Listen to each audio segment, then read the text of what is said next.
రండి రండి రండి రండి భాగవతము వినరండి. అనర్థాలు మీ జీవితాలలో ఇక రానే రావండి. అనర్థాలు మీ జీవితాలలో ఇక రానే రావండి. అనర్థాలు మీ జీవితాలలో ఇక రానే రావండి. ఓం నమో భగవతే వాసుదేవాయ.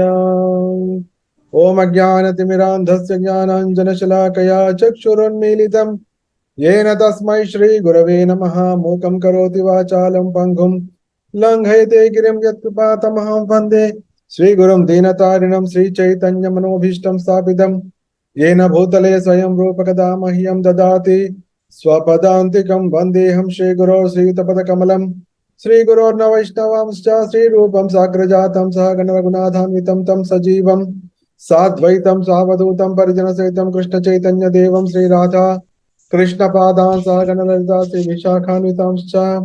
नमः ओं विष्णुपादाय कृष्णप्रेष्ठाय भूतले श्रीमते भक्तिवेदान्त स्वामिनिधि नाम नमस्ते सारस्वते देवे गौरवाणी प्रचारिणे निर्विशेष शून्यवादी पाश्चात्य देशतारिणे।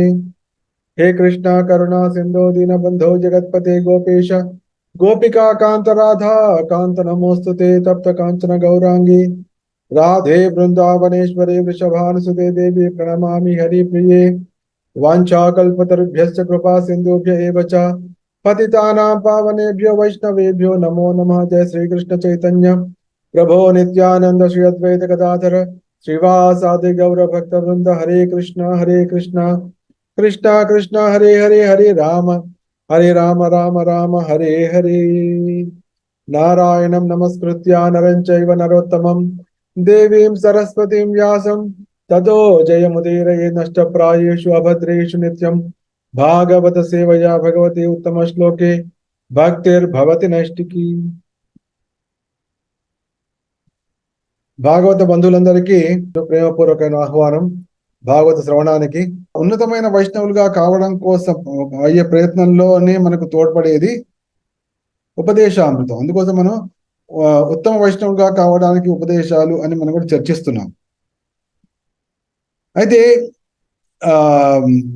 ఈ ఈ ఉత్తమ వైష్ణవులుగా కావడానికి మొట్టమొదటి అడుగు ఏమిటి అంటే ఉత్తమ వైష్ణవుడి తోటి సాంగత్యం కావాలి. సాంగత్యం వచ్చినప్పుడు ఆ సాంగత్యం ద్వారా మనకు కృష్ణ భక్తి యొక్క మహిమ మనకు తెలుస్తుంది.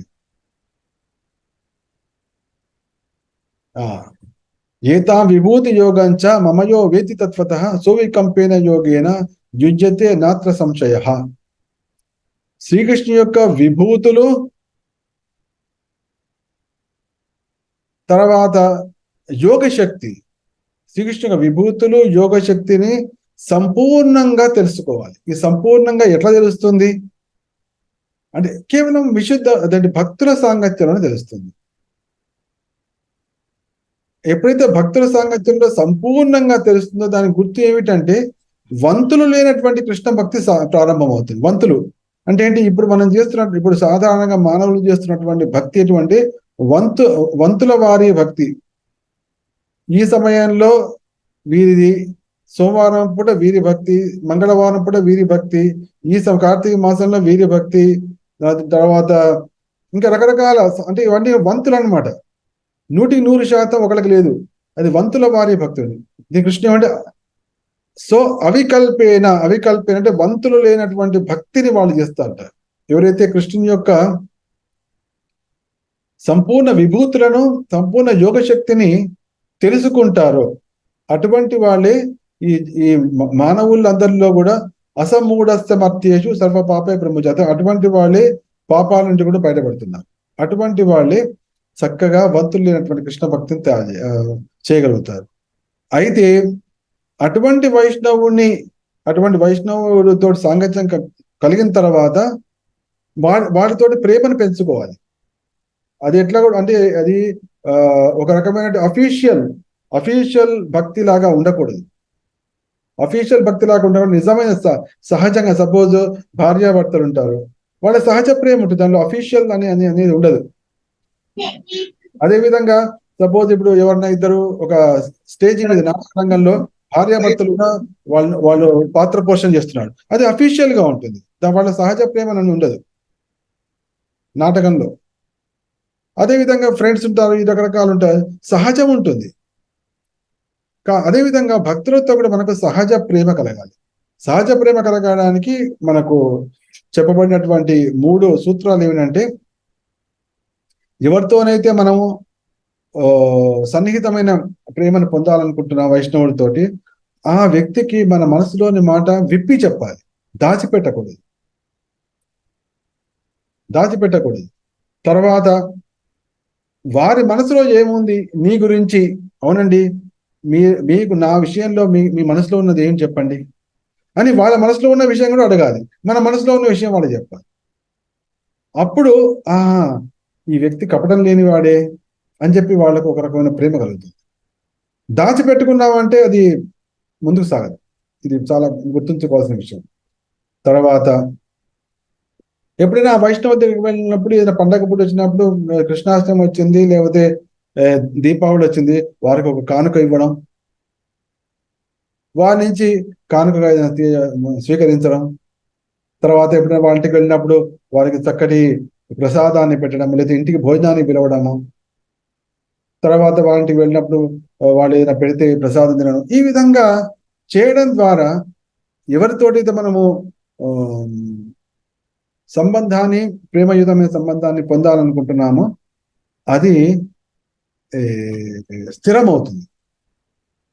ప్రభుపాదుల వారు ఒక సందర్భంలో చెప్పారు భగవద్గీతలో, ఈ జగత్తులో మనం సుఖభాగులమై ఉండాలి అంటే, కృష్ణుడితోటి సంబంధం మనకు నెలకొనాలంటే 2 ఉన్నాయి ముఖ్యమైన కార్యక్రమాలు. ఒకటేమో సేవ, రెండవదేమో ప్రేమ.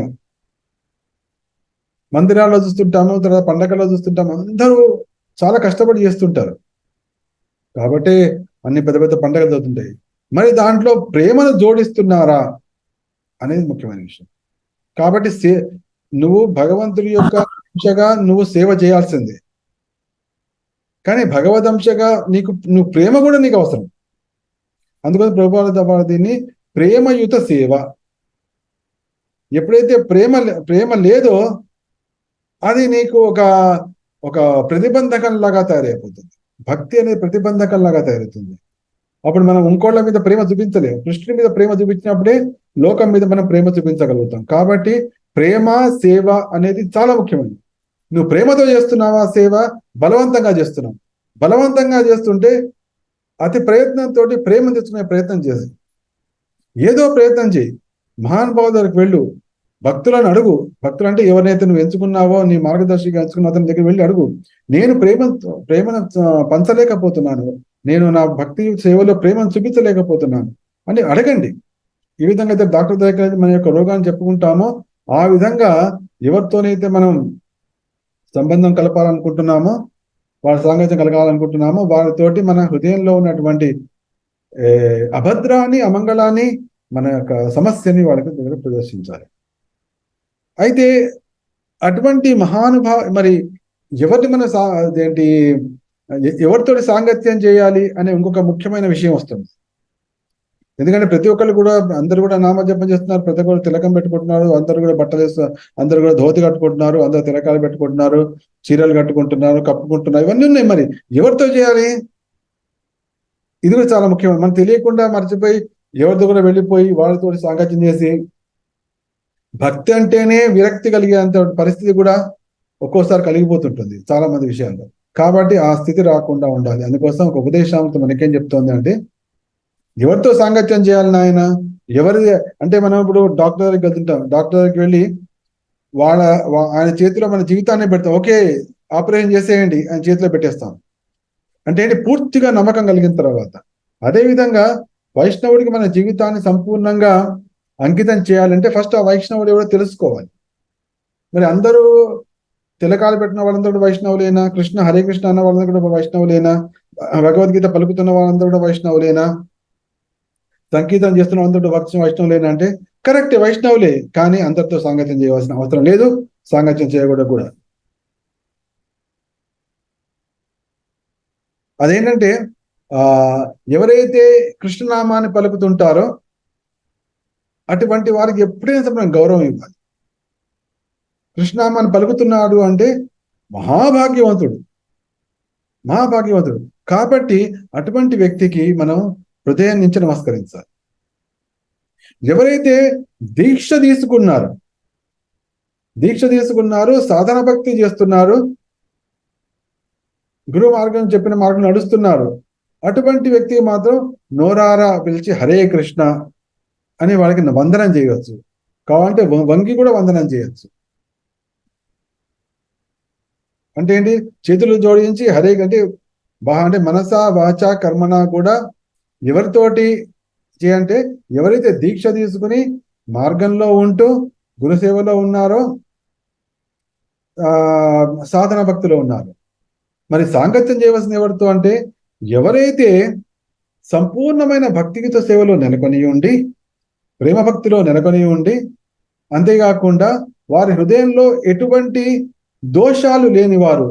అంటే ఏంటి? అతని నోటి నుండి ఇంతవరకు నేను ఎప్పుడూ ఇంకోళ్ళ గురించినటువంటి నిందలు వినలేదు, నేను ఎప్పుడూ కూడా ఆ వ్యక్తి ఇంకోళ్ళని నిందిస్తున్నట్టుగా నేను చూడలేదు, నేను అతడు అతను కోపపడినట్టు, తర్వాత లోభ ప్రదర్శన చేసినట్టు, లేదా ఎవరిని నిందిస్తున్నట్టు అటువంటి దుర్గుణాలు ఏది కనిపించట్లేదు అటువంటి వైష్ణవుడు. అటువంటి వారితో సాంగత్యం చేయాలి. ఎవరైతే నీ శ్రేయోభిలాషులు ఉన్నారో, ఎవరైతే నీ ఆధ్యాత్మిక పురోగతిని కోరుతున్నారో, ఎవరైతే నీకు మార్గదర్శనం చేస్తున్నారో, ఎప్పుడైతే నువ్వు తప్పులు చేస్తావో నువ్వు అడగకుండానే వాళ్ళ తప్పులు సరిదిద్దుతున్నారో అటువంటి వారితో సాంగత్యం చేయాలి. ఎప్పుడైతే ఆ విధంగా అటువంటి వైష్ణవులతో కనుక మన సాంగత్యం కలిగితే, అంటే ఏంటి? ఎప్పుడు నీకు ఎటువంటి ఆధ్యాత్మిక సందేహం కలిగినా, తర్వాత ఎప్పుడు నీకు ఆధ్యాత్మికంగా నీరస భావం కలిగినా, ఎప్పుడైనా నీకు ఆధ్యాత్మికంగా మహోన్నతమైన ఉత్సాహం కలిగినా ఎవరితో వెళ్ళి చెప్పుకోగలవు? నీవు వెళ్ళి ఎవరితోనే చెప్పుకోగలిగేటువంటి ఒక వ్యక్తి కనుక ఉంటే జీవితంలో వైష్ణవుడు జీవితం పరమధన్యమని. అటువంటి వ్యక్తి కోసం నువ్వు ప్రయత్నిస్తున్నావు, అటువంటి వ్యక్తి కోసం ఎదురు చూడాలి. ఇది మనకు ఉపదేశామృతం ఇస్తున్నటువంటి. ఎందుకంటే ఈ జగత్తులో ప్రేమను పంచేది సాధారణంగా తల్లిదండ్రులు ఉంటారు, కానీ వాళ్ళు ఎప్పుడు శాశ్వతంగా ఉండరు. తర్వాత అన్నా చెల్లెలు, అక్క తమ్ముళ్ళు వాళ్ళు ప్రేమ చూపిస్తారు అని అంటే క్షణకాలం వరకు చూపించవచ్చు, కానీ నిరంతరము 10 రోజులు ఉంటే మాత్రం వాళ్ళు ఎవరి పనులు వాళ్ళు వెళ్ళిపోతారు. కాబట్టి వాళ్ళ నుంచి ప్రేమ రాదు. కేవలము గురువు నుంచి ఫస్ట్ ఏమో భగవంతుడు, తర్వాత గురువు, దానిలో విశుద్ధ వైష్ణవులు, తర్వాత తల్లిదండ్రులు. ఈ ముగ్గురు తప్ప ఈ జగత్తులో నిష్కపటంగా ఎటువంటి అపేక్ష లేకుండా ప్రేమ చూపించే వాళ్ళు ముగ్గురే. ఒకడేమో భగవంతుడు శ్రీకృష్ణుడు, నెక్స్ట్ గురువు లేదా శిక్షా గురువు నీకు సంపూర్ణంగా అన్నాడు, తర్వాత తల్లిదండ్రులు. ఈ ముగ్గురు తప్ప ఇంకెవరు ఈ జగత్తులో చూపించలేరు. ఎవరిని చూపిస్తున్నారు అంటే నువ్వు నిజంగా నువ్వు భాగ్యవంతుడిగానే తలుచుకోవాలి. కాబట్టి అటువంటి వైష్ణవుడితోటి జీవితాంతము చక్కగా సంబంధ బాంధవ్యాలు వాళ్ళతో తప్పకుండా కలుపుకోవాలి, దాన్ని కొనసాగించాలి, దాన్ని వృద్ధిపరచుకోవాలి. వైష్ణవులు అంటే కృష్ణునికి ప్రతినిధులుగా ఈ జగత్తులో ఉన్నవారు వైష్ణవులు. వారిని చూసి కృష్ణ ప్రేమ ఎంత మధురంగా ఉంటుంది, ఎంత కమ్మగా ఉంటుంది, ఎంత తీయగా ఉంటుంది, ఎంత ఆనందమయంగా ఉంటుంది అనే భావన అందరికి కలిగి కృష్ణుడి వైపు వాళ్ళు ఆకర్షితులు కావాలి. అది వైష్ణవుల యొక్క, కృష్ణ భక్తుల యొక్క ప్రాథమిక కర్తవ్యం, ప్రధానమైన కర్తవ్యం ఏమిటి అంటే ఈ జగత్తులో వాళ్ళు కృష్ణ ప్రతినిధులుగా ఉండి కృష్ణుడు చెప్పిన సంగతులను, కృష్ణుడు చెప్పిన విషయాలను వాళ్ళు చేస్తూ జనులను వాళ్ళు ఆకర్షించాలి. జనులు దుఃఖభాగులై ఉంటారు కాబట్టి వారికి ఆశ్వాసాన్ని కలిగించాలి. వారికి భగవద్భక్తి ద్వారా, కృష్ణ భక్తి ద్వారా, భాగవతం ద్వారా, భగవద్గీత ద్వారా వారి హృదయంలో ఉండేటువంటి అభద్రాలను, కల్మషాలను తొలగించి వస్తున్నటువంటి అనేకమైనటువంటి పండుగలు, పబ్బాలు ఇవన్నీ వస్తున్నాయి, వాటి మహిమను తెలియజేస్తూ ఏ విధంగా వారిలో భక్తి జాగృతం అవుతుందో ఆ ప్రయత్నాలు చేయాలి. అది వైష్ణవుల యొక్క కర్తవ్యం. ఏ సమయంలో కూడా మనం మంగళాచరణ శ్లోకం పలకడానికి సన్నద్ధమై ఉండాలి. ఎందుకంటే మనకు ప్రభుపాదుల వారు మంగళాచరణ శ్లోకాలు ఇచ్చారు, అది భగవద్గీతలో వస్తుంది. ఆ శ్లోకాలు ప్రతి ఒక్కరికి కూడా కంఠోపాఠంగా ఉండాలి, కంఠోపాఠంగా రావాలి. పొద్దున లేవగానే లేకపోతే స్నానం చేయగానే దాన్ని ఓం అజ్ఞానతిమిరాంధస్య జ్ఞానాంజనశలాకయా చక్షురున్మీలితం येन తస్మై శ్రీ గురవే నమః అంటూ ఆ మంగళాచరణ శ్లోకం ప్రారంభించి తద్వారా రోజంతా మంగళమయంగా సాగుతుంది.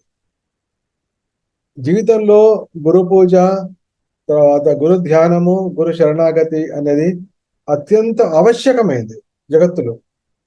దానిలో ప్రభుపాల వారు రాశారు 1935లో, లోపల ఉన్నటువంటి చైత్య గురువే, ఈ చైత్య గురువే అనేక రూపాల్లో మనకు అనేక జన్మల్లో ప్రకటమవుతూ ఆ దివ్య తత్వాన్ని, ఆ రహస్యాన్ని, పరతత్వాన్ని వెల్లడి చేస్తూ ఉంటారు. కాబట్టి లోపల ఉన్నటువంటి ఆ చైత్య గురువే, పరమాత్ముడే బయట గురువు రూపంలో మనకు నిర్దేశము, మార్గదర్శనము చేయడం జరుగుతుంటుంది. అయితే ప్రభుపాల వారు ఇప్పుడు శాశ్వతంగా రాబోయే 10,000 సంవత్సరాల వరకు అందరికీ తమ రచనల ద్వారా, తమ సందేశాల ద్వారా గురువుగా, ఆచార్యునిగా సుస్థిరమయ్యారు. మనందరికీ ఆల్రెడీ అయిపోయారు. కాబట్టి ప్రతి మన ఏ జన్మలో వచ్చినా కూడా మన ప్రభుపాల వారిని మనం స్తుతిస్తాము, కీర్తిస్తాము, ఆయన శ్లోకం ఉందన్న దాన్ని పఠిస్తాము. ఇప్పుడు మనం స్వీకరించినటువంటి దీక్షా గురువులు వారందరూ కూడా మనకు మన శ్రీకృష్ణుడు, మన ప్రభుపాద దగ్గర తీసుకెళ్లారు.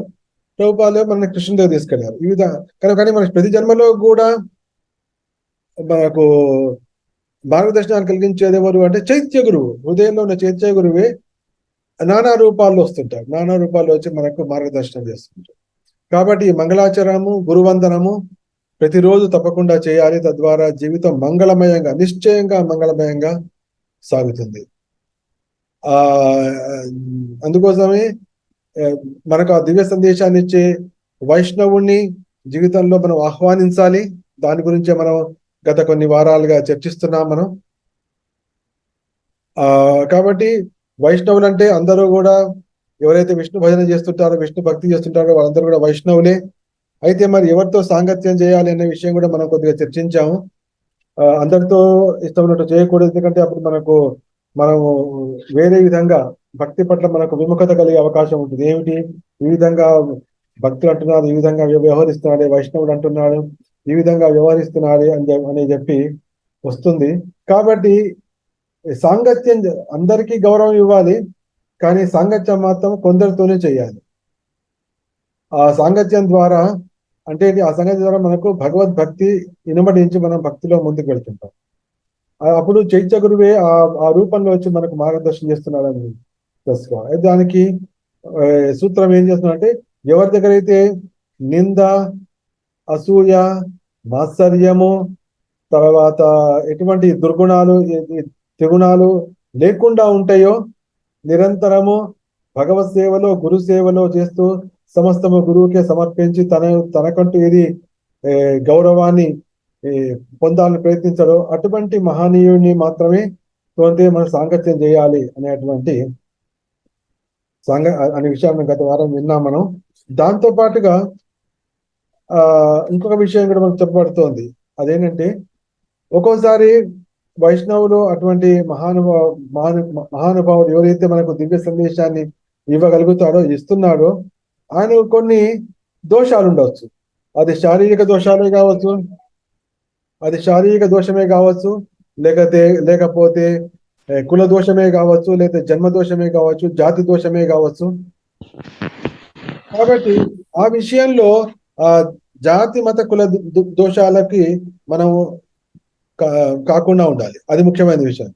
అంటే ఏంటి, శారీరక లోపం ఉంది, లేకపోతే జాతి దోషం ఉంది, లేదా వేరే జాతిలో పుట్టారు, ఈ విధంగా ఉంటుంది. కానీ ఆ దోషాన్ని మాత్రం మనం పరిగణించకుండా అతనిలో ఉన్నటువంటి దివ్య గుణాలను స్వీకరించాలి.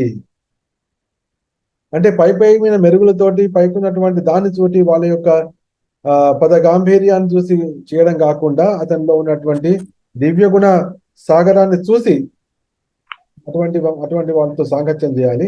ఆ సాంగత్యంలో ఇప్పుడు భక్తుల సాంగత్యం అంటారు. భక్తుల సాంగత్యంలో మొట్టమొదటి చేయవలసింది ఏమిటి? భక్తుల సాంగత్యంలో మొట్టమొదటిగా చేయవలసింది ఇంకో సూత్రం అన్నమాట. వారితో కలిసి భగవన్నామాన్ని జపించాలి. ఇది భక్తుల సాంగత్యము అంటే ఆ మహానుభావుడి దగ్గరికి వెళ్ళి ఆయన సాంగత్యంలో, మరి ఆయన ఆ సమయంలో జపం చేయకపోవచ్చు కదండి అని కొంతమంది వచ్చు. జపం చేయకపోవచ్చు, వెళ్ళండి, వెళ్ళి వాళ్ళ ఇంట్లో ఒక మూల కూర్చోండి, లేదా వాళ్ళని అడగండి. అడిగే, స్వామి మీ ఇంట్లో ఈ మూల కూర్చుంటే మీ ఇంటి ముందర ఈ వసారాలో కూర్చుంటాం, లేదా మీ మెట్ల మీద కూర్చుంటాం, అంటే మీరు ఇక్కడ తిరుగుతుంటారు కాబట్టి ఇక్కడ మీరు ఉన్నారు అనే సాంగత్యం ఉంది కాబట్టి ఇక్కడ నేను జపం చేసుకుంటాను. అందుకోసం అన్నారు భక్తుల ఠాకూర్లు కూడా, ఏకాకి ఆమార నాహి పాయా బాల హరినామ సంకీర్తని. నేను ఏకాకిని, నాకు హరినామం చేసేటువంటి శక్తి నా దగ్గర లేదు. ఏకాకి ఆమార నహి పాయా బల, నా దగ్గర బలం లేదు. హరినామ సంకీర్తన చేసే బలం లేదు. ఎప్పుడైతే తుమి కృపా కరి శ్రద్ధా బిందు దియ్య దేహో కృష్ణ నామధనే. కాబట్టి వైష్ణవ సాంగత్యము అంటే కబుర్లు చెప్పడం కాదు, కలిసి భోజనం చేయడం కాదు, సేవ చేయడం కూడా ఒక భాగం కావచ్చు. కానీ దానికంటే ముఖ్యంగా భగవాన్ కృష్ణనామం పట్ల రుచిని పొందాలి. ఆ మహానుభావుడు ఉన్నటువంటి ఆ స్థానానికి వెళ్ళాలి, ఆయన యొక్క అనుమతిని తీసుకోవాలి. ఆయన గుమ్మం ముందు అని మళ్ళీ ఆయనకు విసుగు కలిగించదు. ఏంటి ఎప్పుడు ఎదుర్కొంటాను కూర్చుంటాడు అని వాళ్ళు అనుకోరు. ఆయనకు ఎటువంటి అసౌకర్యం కలిగించకుండా ఆయనకు కావాలంటే సేవ చేస్తూ, తర్వాత ఆయన సాన్నిధ్యంలో హరినామాల మీద రుచిని పెంచుకోవడమే వైష్ణవ సాంగత్యం యొక్క ఏకైక ఫలము, ఏకైక ప్రయోజనము. ఇది గుర్తించిన రోజు నాడు మనం ధన్యులమవుతాం. మరి ఎక్కడ లభిస్తుంది అనే విషయం నాకు తెలియదు, మీకు తెలియదు. కానీ ప్రార్థించాలి, నాకు అటువంటి వైష్ణవ సాంగత్యం కావాలి. ఎవరైతే నిందాది ఎటువంటి దుర్గుణాలు లేకుండా ఉన్నారో, సంపూర్ణ సేవలో నిలకడ ఉన్నారో, తర్వాత తమ జీవితాన్ని తమ కోసం కాకుండా భగవత్ చింతన కోసము, భగవత్ ప్రేమ కోసము, లోకల యొక్క క్షేమం కోసము, లోకల యొక్క ఉద్ధారం కోసము చేశారో అటువంటి వాళ్ళ సాంగత్యం చేయాలి. సాంగత్యం అంటే వాళ్ళ దగ్గరికి వెళ్ళి హరినామం చేసుకోవాలి. ఎందుకంటే మనకు ఈ ఆధ్యాత్మిక రంగంలో మొట్టమొదటి కావాల్సింది భగవన్ నామము పట్ల శ్రద్ధ, విశ్వాసము, రుచి. మన రూపగోస్వామి వారు ఏం చెప్పారంటే, భౌతిక స్థితిలో మనకు హరినామం పట్ల రుచి కలగదు. మనం భగవంతుడితో, కృష్ణుడితో సాంగత్యం కలగాలి అని అనుకుంటున్నాం. కానీ కృష్ణుడి సాంగత్యం కంటే ముందు మనం పొందవలసింది కృష్ణ నామ సాంగత్యం. కానీ మన కృష్ణనామం చేయాలంటేనే అనిపించదు. ఎవరిని అడగండి, మాకు 16 రోజులు చెప్పడమే చాలా కష్టమవుతుందండి అంటారు. ఎవరైనా అంతే. చైతన్య మహాప్రభుడు మనకు 500 సంవత్సరాల కిందటే దీన్ని హెచ్చరించారు కూడా. నామ కార్య బహుదా నిజ సర్వశక్తి తత్రార్పిత నియమిత స్మరణేన కాల ఏతాదృష్టి తవ కృప భగవన్ మమ దుర్దైవ మీదృశమిహాజనులాగా.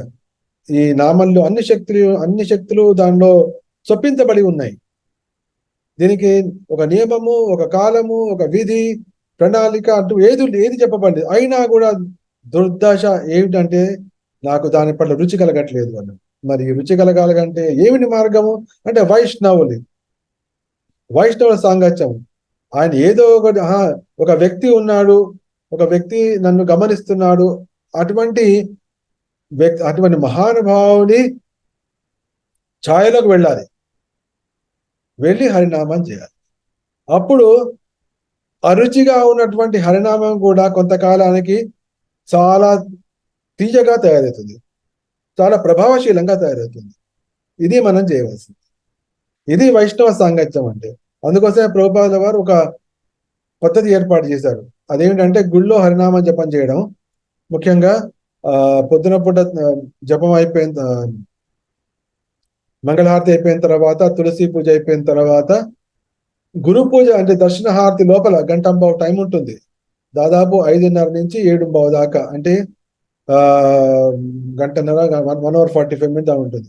ఆ సమయం లోపల అందరితో కలిసి జపం చేయండి అనే ఒకటి, జపం చేసేటువంటి ఒక ప్రణాళికను ఏర్పాటు చేశారు. అయితే అనేక కారణాంతరం వల్ల అందరూ మనుషులు అక్కడ విశుద్ధ వైష్ణవులు ఉండకపోవచ్చు, లేకపోతే సీనియర్లు ఉండకపోవచ్చు, అందరూ కూడా కనిష్టాధికారులే ఉండవచ్చు, కొంతమంది నడుస్తున్నారు. అంటే ఎవరికి వారే యమునా తీరే ఆ విధంగా ఉంటుంది తప్ప, అవును వాళ్ళ సాంగత్యం తీసుకుందాము, వీళ్ళకి సాంగత్యం ఇద్దాము అనేటువంటి భావన అక్కడ ఉండదు. కాబట్టి ఆ భగవన్నామం పట్ల రుచిని ఎవరు పొందలేకపోతున్నారు. కాబట్టి మనమందరము ఈ ఆలోచనకు రావాలి. ఫస్ట్ ఆఫ్ ఆల్ అటువంటి వైష్ణవుని మనం మన జీవితంలో ఎంచుకోవాలి. ఎంచుకుని ఆయన సన్నిధిలో భగవన్ నామాన్ని జపించడానికి మనం ప్రయత్నించాలి. దీనికి ఒక భౌతిక ఉదాహరణ కూడా మీకు కనిపిస్తుంది, నేను చెప్తాను. చాలాసార్లు చెప్పాను, ఇది మనం చూసుకోవచ్చు కూడా. అదేమిటంటే ఈ ఏకలవ్యుడు కథ. ఏకలవ్యుడి కథలో అంతే, ఆ ఏకలవ్యుడు ఏం చేశాడు, నాయన నాకు విద్య నేర్పించండి, ఆ అస్త్ర విద్య అంటే, ద్రోణాచార్యుడు నేను ఆ అస్త్ర విద్య నీకు నేర్పిస్తాను, నువ్వు ఎందుకంటే నువ్వు రాజకులానికి సంబంధించిన వాడు కాదు, ఆటవికుడు, కాబట్టి నీకు పెట్టే అవకాశం లేదంటే. కానీ ఆ గురువుతో సాంగత్యం పెట్టుకున్నాడు. ఎట్లా పెట్టుకున్నాడు, ఒక విగ్రహాన్ని పెట్టుకుని ఆ విగ్రహం ముందరే ప్రయత్నాలు చేయడం మొదలుపెట్టాడు. ఆ గురువు అక్కడ విద్య నేర్పించట్లేదు, కానీ గురువు సన్నిధిలో నేను నేర్చుకుంటున్నాను, లోపల ఉన్నాడు చైత్య గురువే వారికి ఆ జ్ఞానం ఇవ్వడం మొదలుపెట్టాడు. దాంట్లో అర్జునుడే మించిపోయేంత వెలుకాడయ్యాడు. చూసారా సాంగత్యం యొక్క మహిమ అంటే? అంత విశ్వాసం ఉండాలి. నేను ఇక్కడ శ్రీమూర్తిని పెట్టినా కూడా ఇక్కడ సాక్షాత్తుగా నాకు ఆ సాంగత్యమే నాకు లభిస్తోంది అన్నటువంటి తీవ్రమైనటువంటి, అంటే అంతటి ఘనమైన దృఢమైన విశ్వాసంతో ఉండాలి. కాబట్టి ఏకాలవ్యుని మనం ఆ విధంగా తీసుకోవచ్చు. కాబట్టి అటువంటి వైష్ణవులు తీసుకోవచ్చు, లేకపోతే ప్రభుపాదుల వారి శ్రీమూర్తిని పెట్టుకోవచ్చు. ప్రభుపాదుల వారి శ్రీమూర్తిని పెట్టుకుని సాక్షాత్తుగా ప్రభుపాదుల వారే ఆయన సన్నిధిలో నేను జపం చేస్తున్నాను అనే భావంతో కూడా చేయవచ్చు.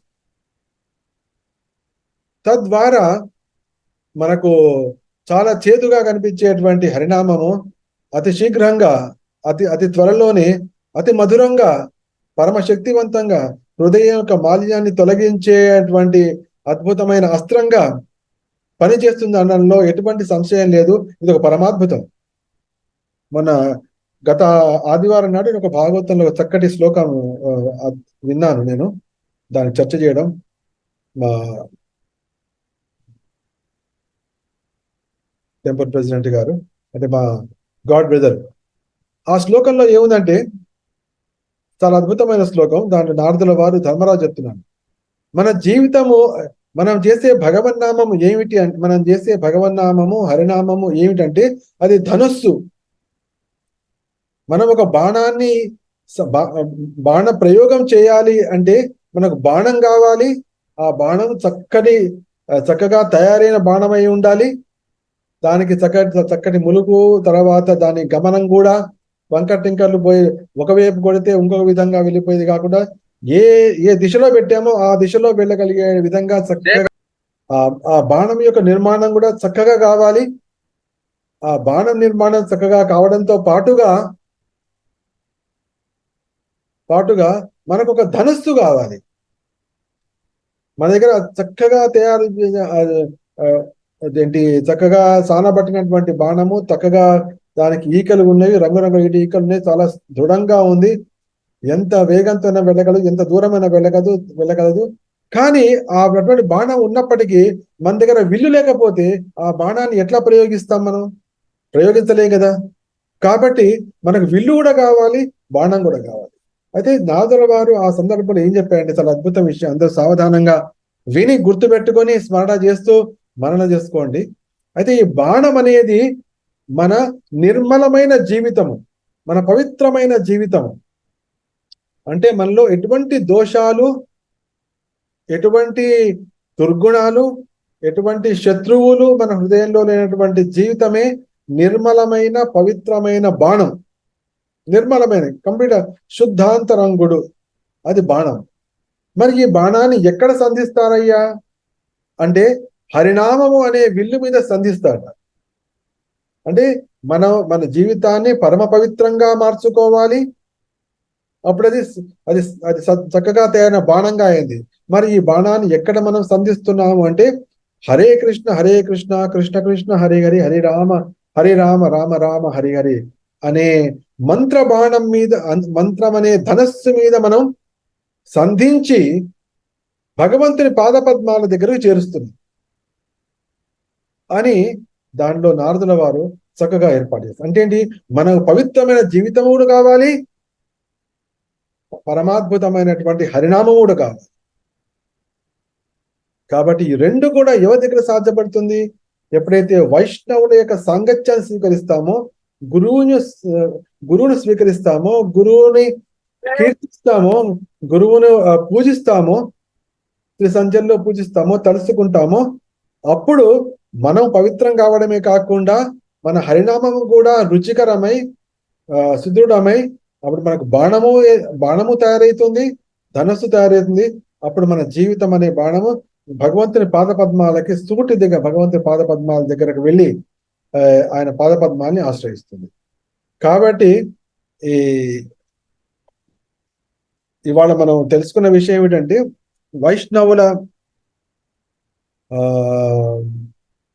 వైష్ణవ సాంగత్యం కోసం చక్కని వైష్ణవుని ఎంచుకోవాలి. తర్వాత ఆ వైష్ణవుల్లో ఎటువంటి దోషాన్ని కూడా చూడొద్దు. తర్వాత ఆయన సాంగత్యాన్ని తీసుకోవాలి. ఆయన సాంగత్యాన్ని తీసుకోవడం అంటే హృదయాన్ని పవిత్రం చేసుకోవడము, పవిత్రమైన హరినామం పట్ల రుచిని పొందడం. ఇది వైష్ణవ సాంగత్యం. అప్పుడు మన ధనస్సు తయారవుతోంది, మన బాణము తయారవుతోంది. అప్పుడు మన ఆధ్యాత్మిక జీవితం బ్రహ్మాండంగా పరమాద్భుతంగా సాగి భగవత్ ప్రాప్తిని మనం పొందగలుగుతాం. ఈ జన్మలో కూడా సుఖభాగులమవుతాము, ఆనంద భాగులమవుతాము. అంతేకాకుండా భగవత్ ప్రాప్తి అనేటువంటి దివ్యమైన దాన్ని కూడా పొందుతాం. మన జీవితంలో నిరాశ, నిస్పృహ అనే పదాలే ఉండవు. ఏ క్షణాన కూడా అటువంటి పదాలు మన దగ్గర ఉండవు. ఎందుకంటే మనం వైష్ణవుని యొక్క గడపలో నిలబడ్డాం, వైష్ణవుని యొక్క గడపలో మనం కూర్చున్నాం కాబట్టి మనకు చింతే లేదు. అయితే కాబట్టి ఆ వైష్ణవుడు ఎప్పుడు లభిస్తాడు, ఎక్కడ లభిస్తాడు, అది మనకు తెలీదు. అది కృష్ణుడే మనకు దారి చూపిస్తాడు ఎప్పుడైతే మనం దాన్ని కోరుకుంటామో. నేనే అందరికి చెప్తాను అంటే నీకు నువ్వే చూసుకోవాలి. కానీ ఏకాకి అమార నహి పాయా బాల హరినామ సంకీత. కాబట్టి ఏకాకిగా ఈ జగత్తులో అది సాధ్యం కాదు అని మనకు తెలుస్తుంది. ఈ విధంగా మనం ఈ ఉత్తమ వైష్ణవుడు కావడానికి కావాల్సినటువంటి ఈ సందేశాన్ని ఇవాళకి ఇంతటితోటి విరామం ఇచ్చి మళ్ళీ వచ్చేవారు నేర్చుకుందాం. కానీ మనం చాలా ముఖ్యమైనవి నేర్చుకున్నాం. చాలా సావధానంగా అందరూ గుర్తుపెట్టుకోండి, పాటించడానికి కూడా ప్రయత్నించండి. శ్రీమద్ భాగవతరాజుకి జై. హరే కృష్ణ. శ్రీల ప్రభుపాదికి జై. వైష్ణవాగ్రి పలుకు ఈ భాషము విని ప్రేమ భక్తి ఫలము ప్రియభూగదునరే. వైష్ణవాగ్రి పలుకు